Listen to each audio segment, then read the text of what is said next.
This right here, I'm going to show you this. This is the Zondervan Compact Bible Dictionary. That's what this is. Okay. This is the weapon of choice for most Hebrew Israelites. This is in the starter package, if you will. They get recruited.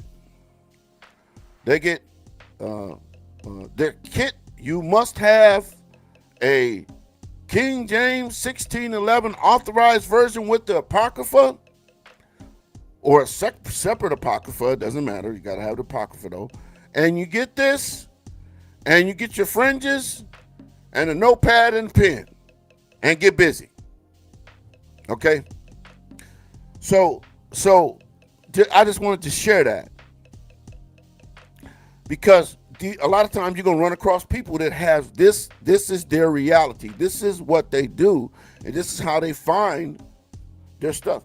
By the way, this is not a scholarly book. It's very concise, which is not good.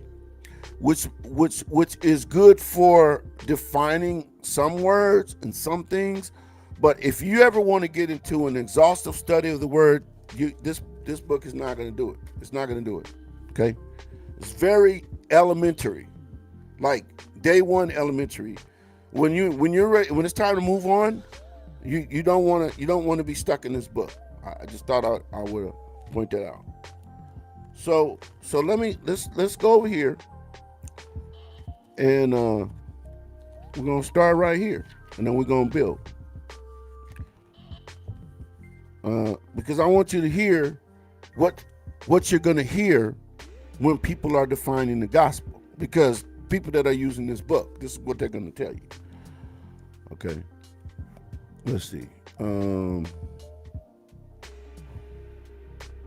I'm going to give y'all the page number so that if y'all want to look it up, if you got it, or if you use this book, you can follow along yourself. Okay, let's see here.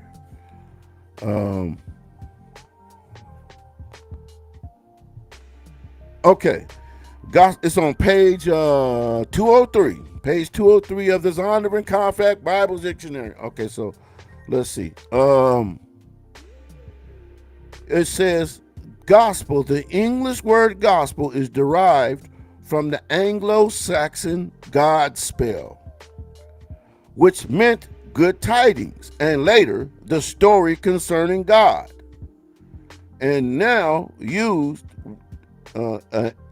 As now used, the word describes the message of Christianity and the books in which the story of Christ's life and teaching is found. In the New Testament, the word gospel never means a book, one of the four gospels, but always the good tidings which Christ and the apostles announced. It is called the gospel of God, the gospel of Christ, the gospel of the grace of God, the gospel of peace, the gospel of your salvation, and the glorious gospel. The gospel has to do entirely with Christ. So that's what it says. Okay. Very rudimentary. Very rudimentary. Okay? Too rudimentary for me. You understand what I'm saying? So let's see.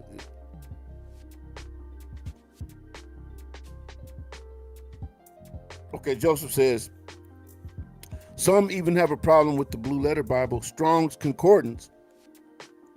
Oh yeah, I forgot to throw that in too. They use a concordance, because for the most part, it gives the unbiased, blunt definition of the term. Yeah. And this is what I'm saying. When you start moving toward more scholarly situations, this is what you're going to come up on. But you got that guy right? Very bare bones. It's good tidings, and it's about Christ. That's I'm sorry, that's not an extensive definition of the word. So this is a more extensive definition. Okay. See, this is on page 316 of the New International Encyclopedia of Bible Words from Zondervan. Same company.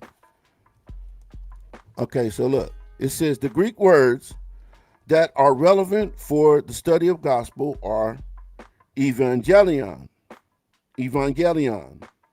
however you want to say it, good news, and evangelizo,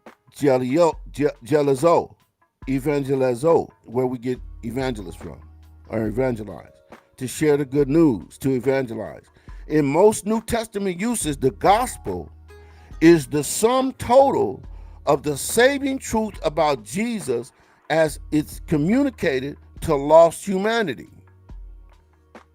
The gospel is called the good news about Jesus, Mark 1:1, and the gospel of God. And there are several scripture references to it here. It says, and of our salvation, Ephesians 1:13, through Jesus, the good news comes. Through Jesus, the good news comes, it says. His shed blood on Calvary's cross allows God to forgive sinners of all their sins. Jack Humphrey, appreciate you. Thank you for checking in. It says,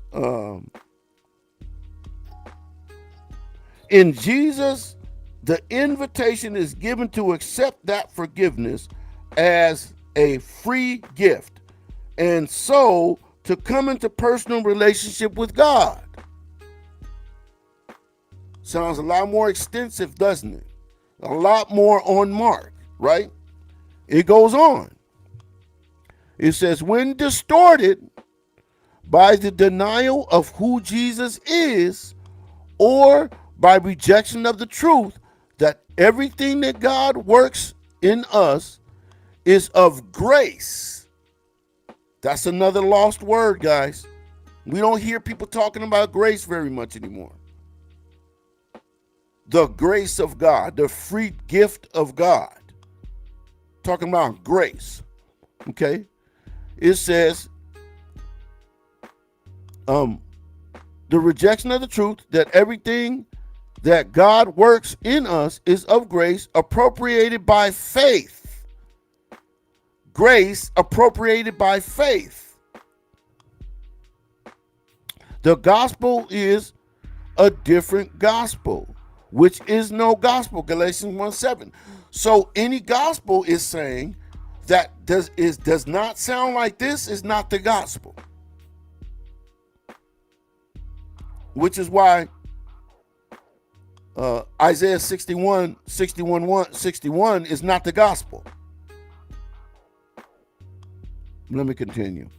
It says, while in the epistles, the word gospel is clearly focused on the saving work of God in Jesus, it is important to note that at times in the gospels, Matthew, Mark, Luke, and John, a different message of good news is in view. Listen here. This is the good news that God's kingdom is at hand. You was just talking about the kingdom message, the gospel of the kingdom, right, Joseph? That's what this is talking about. The kingdom is at hand, and that God may act at any moment to establish his rule on earth. It is important when reading the Gospels to note that when the phrase of the kingdom is added to gospel, a different message is in view than that intended by the epistles kingdom. Do you guys see the difference? Do you guys see how specific this is?